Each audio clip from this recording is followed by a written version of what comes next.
Pemuda Aceh, saya sampaikan kepada kalian, jikalau satu saat nanti saya ditangkap, saya dipenjara, saya diracun, saya diculik, saya dipotong-potong, saya dihilangkan, atau saya dibunuh, berjanjilah, bersumpahlah kalian, wahai pemuda-pemudi yang dalam darah kalian mengalir darah para pejuang Aceh, jikalau satu saat nanti saya ditangkap, saya dipenjara, saya diasingkan, saya dicincang, saya diracun, saya dibunuh karena menyampaikan kebenaran, maka berjanjilah demi Allah, jangan pernah kalian padamkan api-api perjuangan yang selama ini telah kami nyalakan.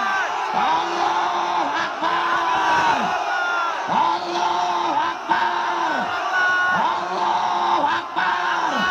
Umat Islam Aceh siap sampaikan kebenaran, siap melawan kebatilan, siap menghancurkan kezaliman, siap binasa demi Islam, siap hancur demi Islam, siap hancur demi Indonesia, siap mati demi merah putih, siap berdarah, siap tidak tunduk kepada kebatilan, siap hancur demi Islam, siap binasa demi Indonesia.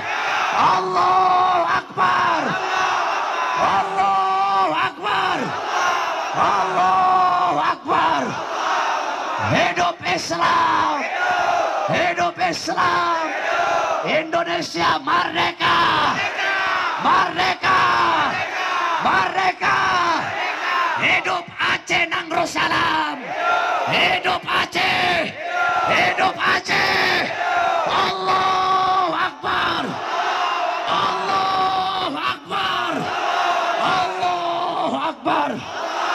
Mudah-mudahan Allah berikan kepada umat Islam, Allah berikan Indonesia pemimpin yang adil, pemimpin yang baik, yang taat, yang patuh kepada Allah. Allah menangkan presiden pilihan ulama, Allah menangkan Prabowo Sandi pada 2019. Amin ya rabbal alamin. Allahumma inna nas'aluka khairal